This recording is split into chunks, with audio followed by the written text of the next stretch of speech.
I want an open marriage. Time to explore real men, my wife demanded. Sure, I replied. Then she lost it when our smoking hot neighbor wanted me. Months later, divorce papers were the final punch. Hey, Reddit. My wife wanted an open relationship and jumped straight into hooking up with other guys. Then, she lost her mind when the neighbor she always hated flirted with me. I told her, I'm just doing what you wanted. She shot back with, that's different. It doesn't count if it's someone we know. So, I stopped arguing and played the long game. Let her have her fun. Meanwhile, I secured everything and planned my exit. Here's how it went down. I, 36, male, have been driving trucks cross-country for 12 years. Good money if you don't mind the solitude. Until recently, I thought my marriage to Jen, 35 female, was decent enough.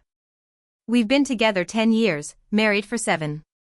I bought my house before we got married, 3-bed, 2-bath, built in the 90s, but I paid $210,000 for it in 2015, and now it's worth close to $450,000. When we first got together, Jen seemed to appreciate my stability. I'd be gone for days driving routes, then home for a few. We had a system. She worked at an insurance office, handled cooking.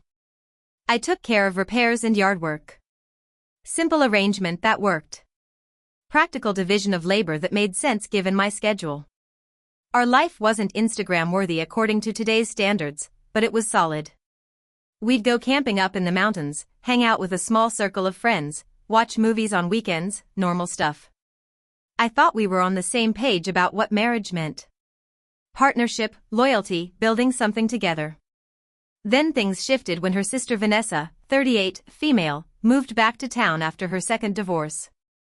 Divorced twice, always chasing some new guy or life experience. The kind of woman who posts inspirational quotes on social media while her life is a complete train wreck. Suddenly, she was at our house constantly filling Jen's head with stories about exotic vacations, weekend flings, and how life is too short to be tied down. I wasn't blind. I saw the changes happening in real time. Jen went from being content with our life to suddenly acting like she was missing out on some grand adventure. She started following all these lifestyle influencers, women in their 30s and 40s with suspicious amounts of free time and money who were constantly traveling to Bali or wherever. I started noticing changes in Jen after that. Small stuff at first. Complaints about our boring routine. Comments about how I wouldn't understand certain things because I'm just a trucker. Like suddenly the job that paid for everything was something to look down on. The way she'd roll her eyes when I talked about saving for retirement or home improvements. She started making these weird comments about other couples we knew. Like, did you know Mike and Sarah are in therapy? Apparently, they're working through some issues about sexual compatibility. Just dropping these little bombs during dinner like they were totally normal conversation topics. 3 months ago, she quit her job without even discussing it with me. I need to find myself, Dave, she announced one night while I was exhausted from a 14-hour drive. This insurance job is killing my soul. I'm meant for more. I was too tired to argue, just asked. What's the plan? Another job? School? Reasonable questions? I thought I need some time to explore my options. She said like she was a recent college grad instead of a 35-year-old woman with bills. I've been thinking about something that allows me to express myself. Express yourself on somebody else's dime, I thought, but didn't say. We had enough savings to float her for a bit, and I figured maybe some time off would help her reset. But apparently that meant scrolling Instagram and meeting Vanessa for endless brunches while I was on the road. Our agreement about splitting responsibilities gone. I'd come home to a dirty house, no food, an attitude when I mentioned it, dishes piled in the sink, laundry untouched. Meanwhile, she'd somehow found time to buy new clothes and get her nails done twice a week. The worst part wasn't even the mess. It was walking into my own house and feeling like a visitor, like I was interrupting her real life. She'd be on the phone with Vanessa or some new friend, and she'd give me this look like, "Oh, you're back," before returning to her conversation. Housework is beneath me. She actually said that once when I asked if she could at least load the dishwasher. It's so restrictive to my growth. I didn't make a big deal out of it. Just started doing everything myself. Cooking my meals, cleaning, doing my laundry while working 60+ hours a week on the road, but I started checking out mentally. Spent more time with my buddies at the garage where we work on project cars. I've got this 67 Camaro I've been restoring for years. Nothing clears the head like working on an old engine. You don't have to guess what's wrong. You diagnose it, you fix it, it works again. If only relationships were that straightforward. Then the fights became more common. I'd point out that she wasn't contributing. She'd call me controlling and financially abusive. I'd mention our agreement. She'd say agreements evolve and I needed to get with the times. I'd ask about her job search and she'd accuse me of not supporting her journey. So there I was getting home from a 3-day haul thinking it was just another Tuesday. Jen asked me to sit down in the living room. She had that look where someone's about to drop a bomb. Dave, she started swirling her glass.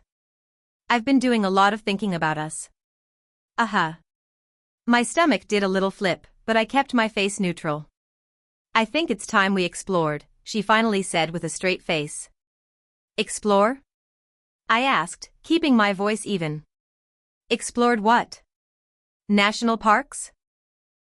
She gave me this impatient sigh. No, Dave.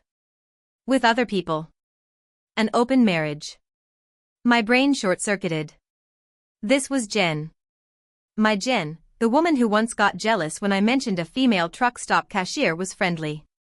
Now she's casually pitching screwing other people like she's suggesting we try a new restaurant. Wait, are you serious? Was all I could manage. Yes, completely, she said with this weird brightness in her voice. I think it could be really liberating for us. Bring a new spark. We both get to experience new things, new people. No secrets. It's all above board. This marriage is so restrictive. I want to explore others. My first reaction was anger, followed by this weird cold calm. So, you want to sleep with other guys? Cheat without saying you want to cheat, I said flatly. It's not just that, she stammered. It's about freedom and growth for both of us. I want to see other men, more interesting men. Interesting, I said. Like that CrossFit instructor you and Vanessa keep talking about. Her face flushed. Bingo. She'd been mentioning this Matt guy for weeks. How inspiring his journey was. How he'd quit his corporate job to become a fitness instructor. How he was really connecting with his authentic self. Authentic self. Whatever the hell that means. We argued for about an hour. The usual points. She wanted experiences. I pointed out vows mean something. She said I was stuck in patriarchal thinking. I reminded her she used to value loyalty. Round and round.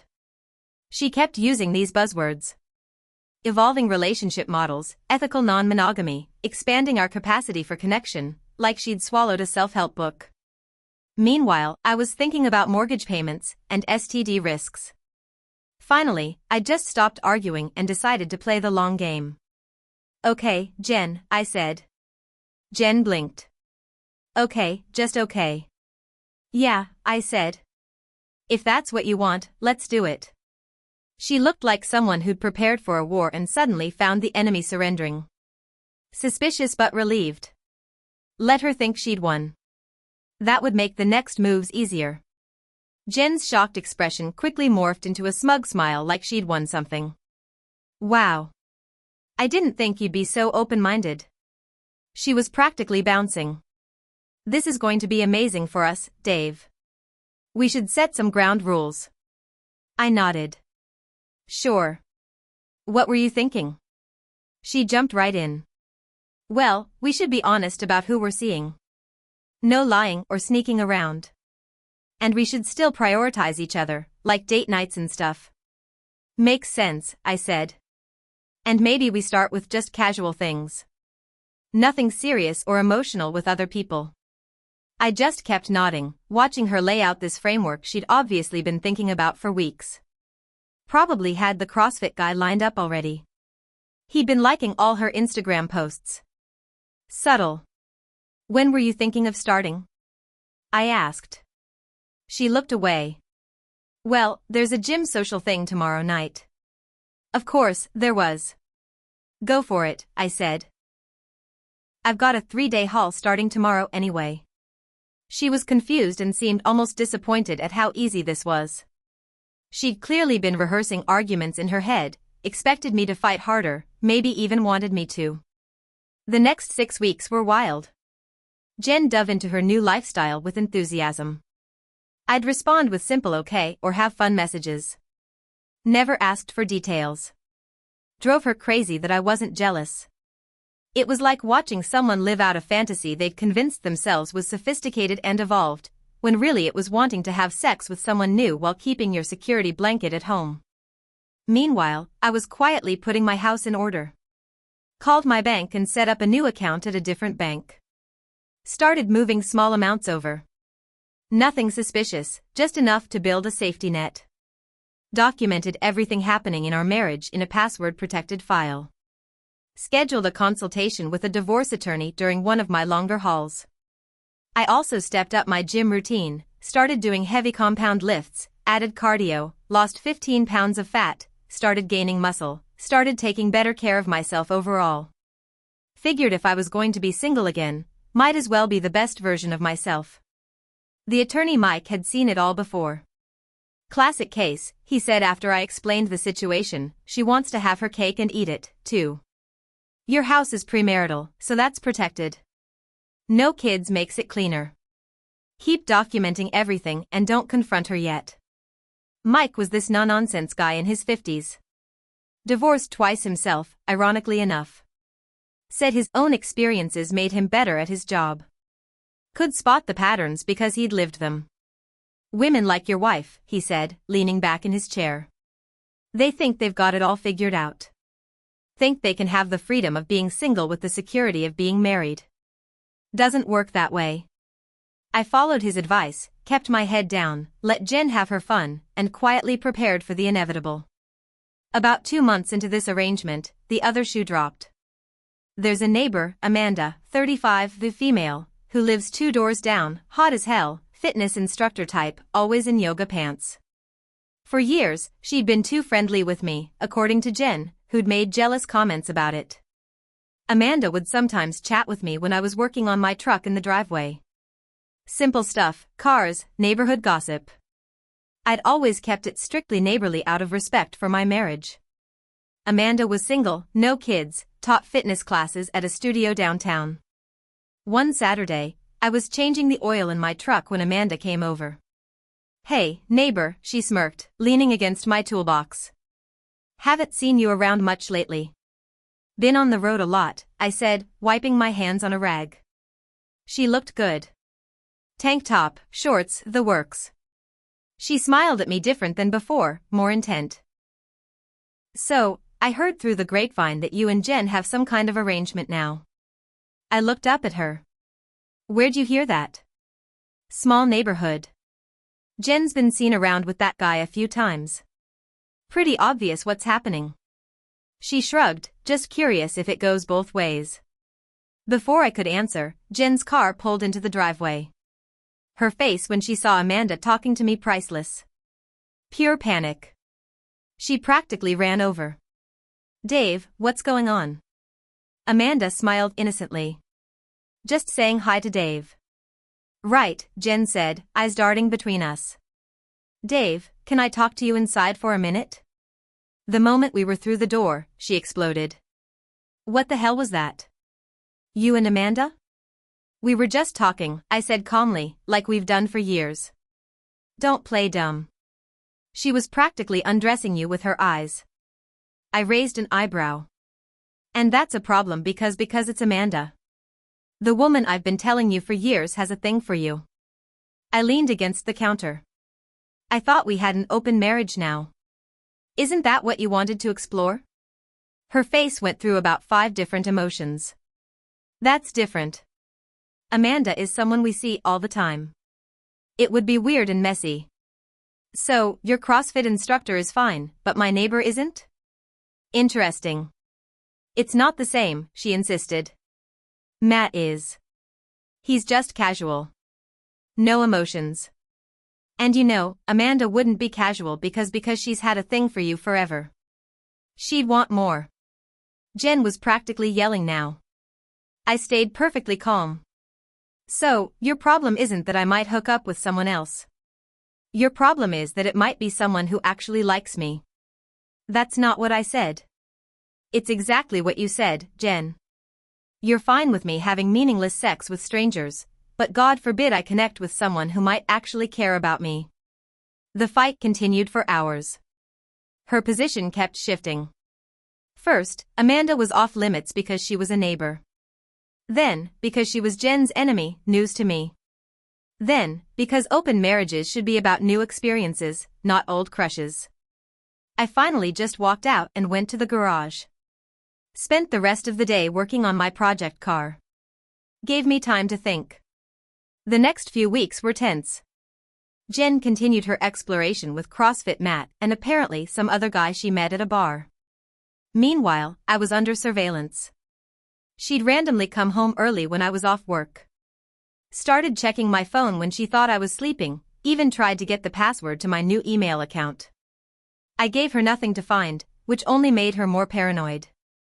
The emptier the treasure chest, the more convinced she became that I'd hidden the real goods somewhere else.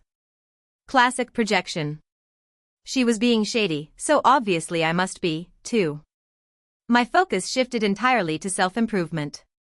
I was hitting the gym 5 days a week now. Started reading books on finance and investment during my long hauls. Reconnected with old friends I'd lost touch with during my marriage. Had actual hobbies again. I was honestly in the best shape of my life. Down to 185 from 215. Bench pressing more than I had in my 20s. There's something therapeutic about pushing heavy weight when your life feels out of control. Can't fix your marriage? At least you can add another plate to the bar. The divorce lawyer became my unofficial buddy.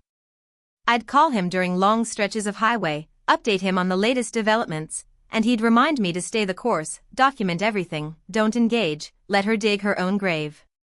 Then Amanda upped the ante. She texted me one afternoon.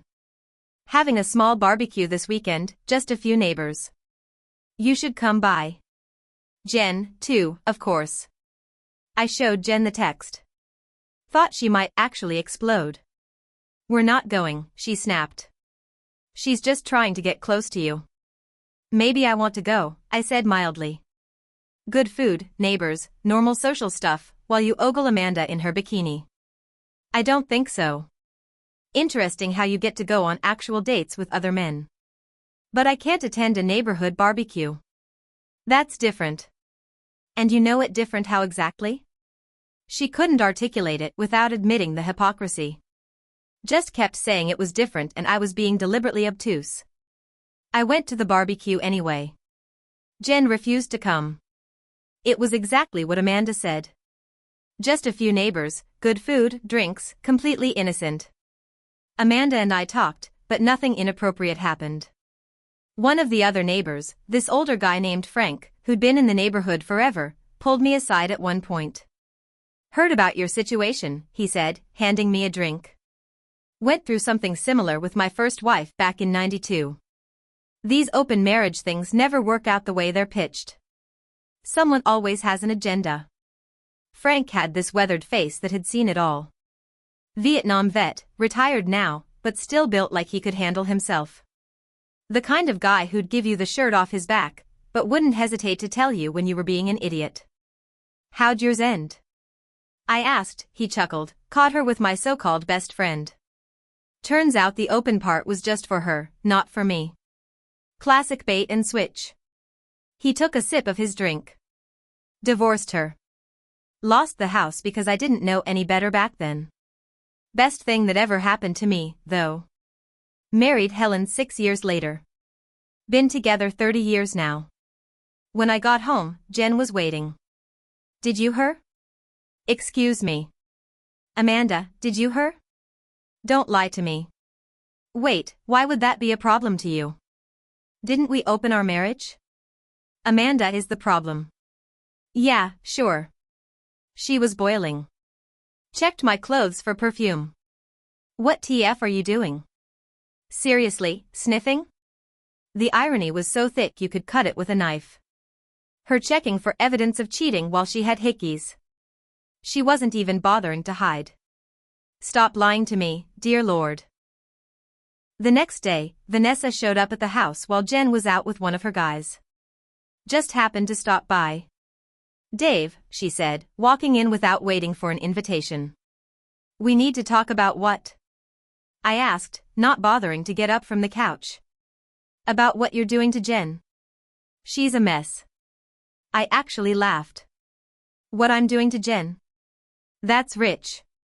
She wanted to open the relationship to improve things between you two, to add spice, not so you could chase the first piece of ass that showed interest. Interesting. Vanessa sat down uninvited. Jen cares about you. She's just trying to find herself in other guys' beds. Don't be crude.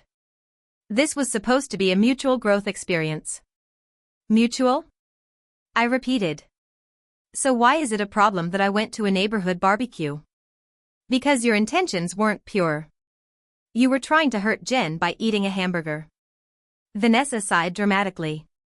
You're being deliberately thick. Jen knows Amanda has had a thing for you for years. It's disrespectful. And Jen screwing CrossFit Matt isn't disrespectful. That's different. That's just physical.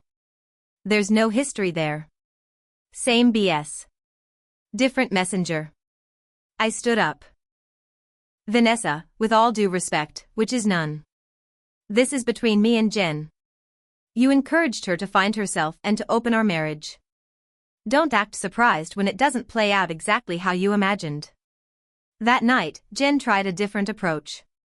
Came home wearing next to nothing. Tried to seduce me. I wasn't interested. What's wrong? She asked. I thought we could reconnect. I'm not in the mood, I said. Is this about her? She demanded, the seductive act vanishing instantly.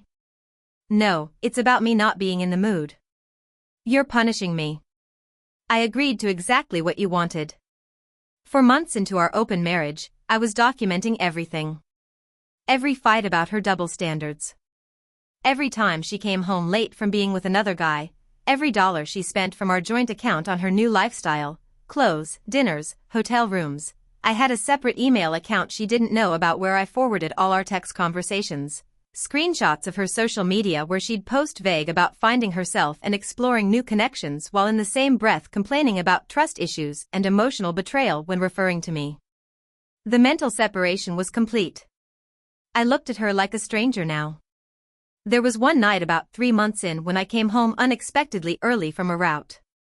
Walked in to find Jen and Vanessa sitting at our kitchen table with a bottle of seltzer water between them planning what sounded like my financial execution.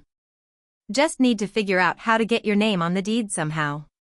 Vanessa was saying, or at least establish that you've contributed significantly to its value. I backed out silently, then made a show of coming in loudly a minute later. They switched topics immediately, but the damage was done. These weren't just two sisters exploring modern relationship structures. This was a coordinated effort to take me for everything I had. My lawyer was building a solid case. In our state, adultery doesn't matter much for divorce, but financial irresponsibility and abandonment do, and Jen was checking both boxes. She quit her job, contributed nothing to the household, and spent our money freely. Meanwhile, I paid the mortgage on my premarital home, all the bills, and still handled the maintenance and cleaning. Classic abandonment of marital duties. But I played it cool. Didn't confront her. Didn't rock the boat too much. Just quietly moved on and prepared. Meanwhile, my physical transformation continued steadily. My confidence was through the roof compared to where I started. Clothes fit better. Posture improved. Even my boss commented on the positive changes. Whatever's going on with you, he said once, keep doing it. You're looking good, working better than ever. Amanda had become an unexpected ally. Not romantically, but as someone who saw through Jen's BS. She was at the coffee shop yesterday. Amanda texted me during a haul to Cincinnati with some guy acting all coupley. Then she had the nerve to give me a dirty look when she saw me. Jen was living a double life. The devoted wife when it suited her, the single party girl when it didn't. I also installed security cameras in the common areas of the house. Completely legal since it was my premarital property. I didn't tell Jen about them. They captured her bringing guys over when I was on the road, something she'd specifically said she wouldn't do. Our bed is our space, she'd claimed when setting the initial rules. That rule apparently only applied to me. The cameras also caught her going through my desk drawers, checking my mail, searching for God knows what. Financial documents probably, or evidence of my own indiscretions that she could use against me. I also overheard her and Vanessa badmouthing me in my own living room, planning how to handle me, discussing what they do with the house when the time comes, as if it would ever be hers. I just need to keep him pacified until I figure out my next move. Jen said, Matt's fun, but he's not exactly husband material, and I need to be smart about this house. It's worth a fortune now with the market the way it is. They went on to discuss how she might claim partial ownership of the house despite it being my premarital asset. Vanessa suggested claiming she'd contributed significantly to its upkeep and improvement, which was laughable given she'd never so much as changed a light bulb. I sent the recording to my lawyer. He was gleeful. This is gold, he said. Clear evidence of intent to defraud. Keep recording. I did. Every conversation, every fight, every lie, all documented, all saved, all sent to my lawyer. Meanwhile, my exit strategy was taking shape. I'd secured a storage unit for my important possessions, family heirlooms, documents, the small gun collection my grandfather had left me, anything that couldn't be replaced or I didn't want to risk losing in the inevitable chaos of separation. I'd transferred about 60% of our joint savings to my new account. Not enough to be considered hiding assets, but enough to ensure I wasn't left high and dry if she tried to clean out the accounts. I was waiting for my opportunity with Jen, and it was coming soon. 6 months into our open marriage, things were reaching a breaking point. Jen was getting sloppy, staying out all night, barely bothering to lie about where she was, spending money like water.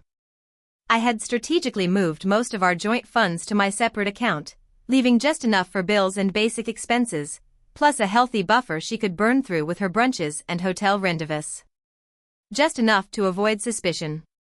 She hadn't even checked the balance once in months. Too busy finding herself to look at bank statements or question where the money came from since she wasn't working.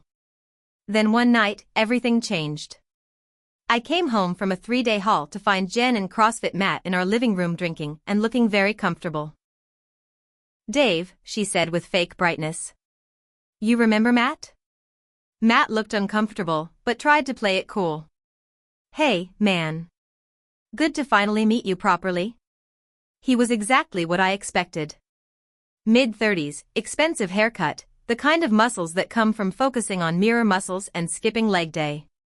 Wearing one of those tech fabric shirts that cost $80 but are essentially just polyester.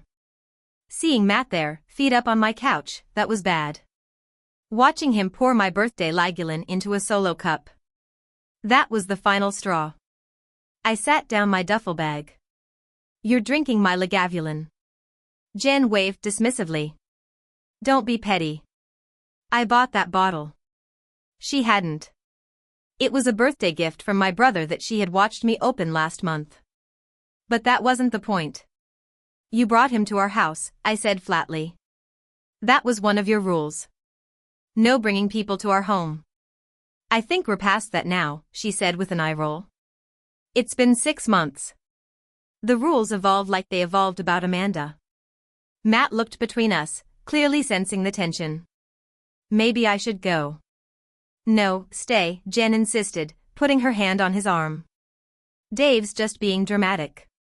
This is my house, too. Something in me snapped at that moment. I was done. Actually, I said calmly. It's not. Excuse me. Jen's eyes narrowed.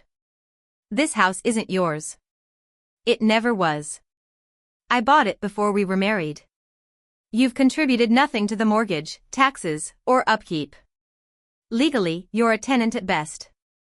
Her face flushed with anger. How dare you? We're married.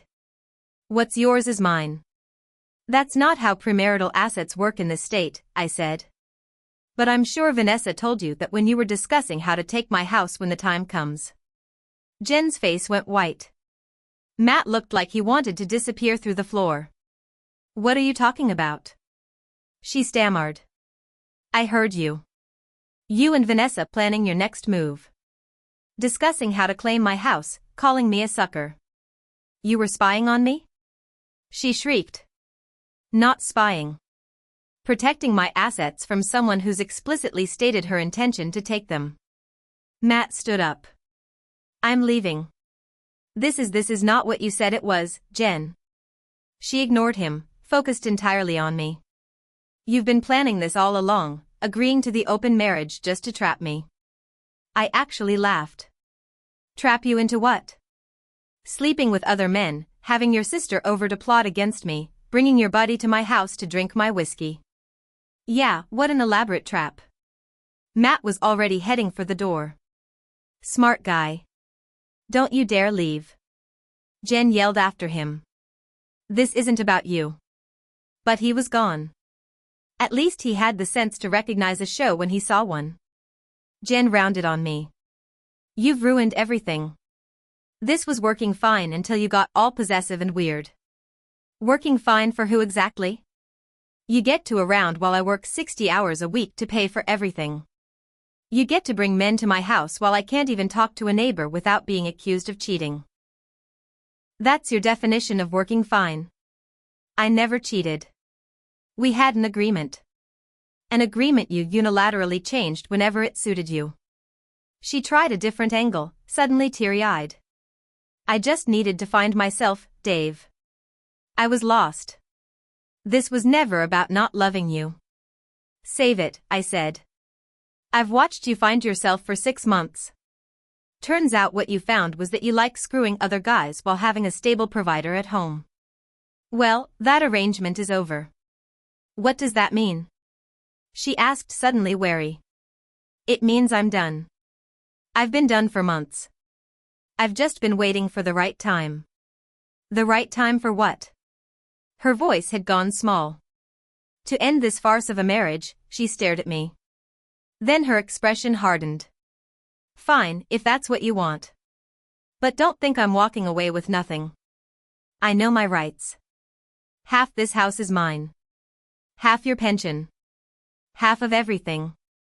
I smiled. We'll see about that. I crashed at a motel that night. By morning, I was on the phone with my lawyer. It's time. I told him. She brought one of her guys to my house, drinking my stuff. He was ready. Papers were prepped. Everything organized to maximize my position and minimize her claims. I headed back to the house to grab another round of clothes before I hit the road again. Jen was waiting like she'd been standing there all night. Red eyes, messy bun, and of course, Vanessa lurking nearby like her personal attack dog. They were suddenly all about being civil. Jen wanted to talk next steps. Apparently, she and Vanessa had already been scoping out divorce attorneys. The plan now was to do it amicably. Their words, not mine. Vanessa had the nerve to suggest that Jen deserved probably at least 60 or 70% of everything since I was clearly the one breaking the marriage contract. Pure delusion with zero legal basis. But they both nodded like it was established law. Jen acted like she deserved a cut of everything. Claimed she contributed by being present, emotionally supportive, the whole script. Vanessa doubled down, saying Jen had been the backbone of the household. I didn't even argue. No point. The reality was simple. She didn't clean, didn't work, didn't maintain a thing. Every time I came home from a haul, the place looked like a crime scene. I handled the cleaning, the bills, the yard, everything. Name one thing you did in the last 6 months, I said calmly. Silence. She couldn't name a single useful thing she'd done in the last 6 months. Her defense was emotional labor and some vague nonsense about presence and vibes. Here's what's going to happen, I said, zipping up my duffel. I'm going on my scheduled haul. When I get back in 3 days, I expect you to be making arrangements to move out. What? I'm not going anywhere, Jen declared. This is my home, too. It's not. And I think you'll find the courts agree with me. We'll see about that, Vanessa said smugly. My friend Rachel is a divorce attorney.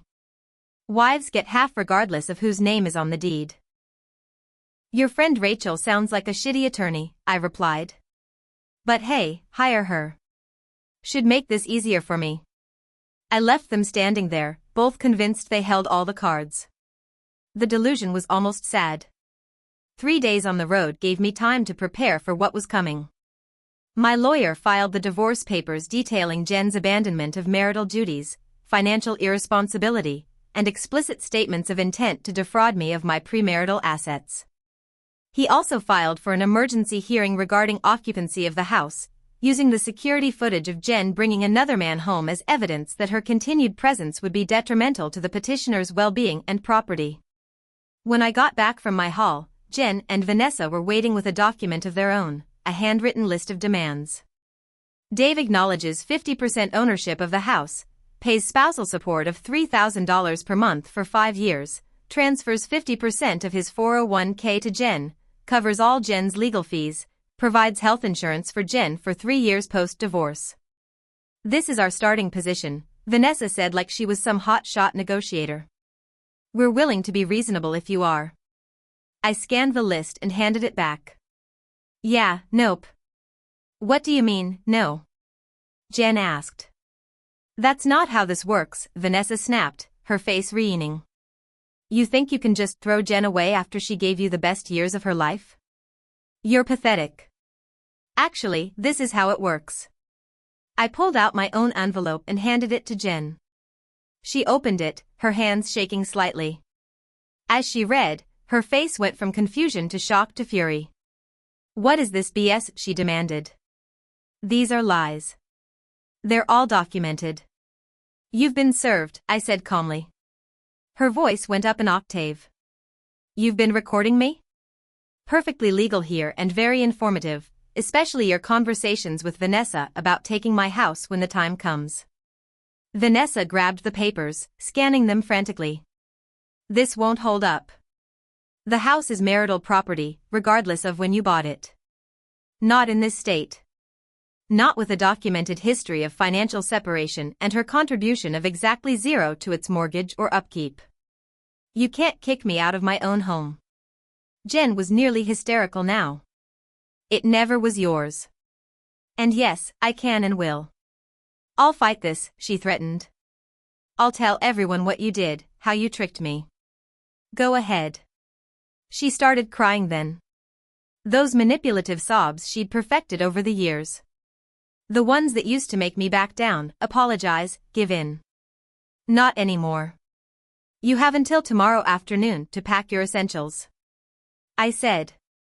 The court will likely grant you a few weeks to remove the rest of your belongings. Supervised. This isn't over. Vanessa hissed, putting her arm around Jen. You're right, I agreed. But it's closer than you think. The judge ruled in my favor. As expected, the evidence was overwhelming. Jen was given 30 days to remove her belongings, but could not live in the house during the divorce proceedings. She moved in with Vanessa, who quickly tired of having her sister as a permanent house guest. Turns out living with someone who contributes nothing isn't as fun when you're the one footing the bill. Within 2 weeks they were fighting constantly. My lawyer had connected me with a financial advisor who helped me protect my assets during the divorce. We documented every penny I'd earned, every investment I'd made, every bill I'd paid during the marriage, creating an ironclad case that Jen had no claim to any of it. Jen's lawyer, not Vanessa's friend Rachel, but a court-appointed attorney after Rachel reviewed the evidence and declined to take the case, advised her to accept the settlement offer my lawyer had prepared. The house remains mine as a premarital asset. I keep my 401k and pension intact. I pay no spousal support. She keeps her car, which was in her name. She gets a one-time payment of $10,000, far less than she wanted, but more than she deserved. She fought it initially, still convinced she could get half of everything. But as the evidence mounted and her position weakened, she eventually capitulated. The divorce was finalized 4 months later. The day she came to get the last of her things, she tried one more angle. The day she came to get the last of her things, she tried one last Hail Mary. Her makeup was smudged. She looked like she hadn't slept in a week, and her hair was in that messy I'm having a breakdown bun. Vanessa had apparently kicked her out. Word was they'd been fighting non-stop. CrossFit, Matt, ghosted her. I still love you, Dave, she said, standing in the entryway of what was now firmly my house again. We could start over. I've learned my lesson. I just looked at her. No, Jen, that's not fair. I made a mistake. Goodbye, Jen. I said, closing the door as she left. That was 6 months ago. The divorce is final now. I kept everything that mattered. My house, my truck, my dignity. I ran into Amanda at the hardware store last week.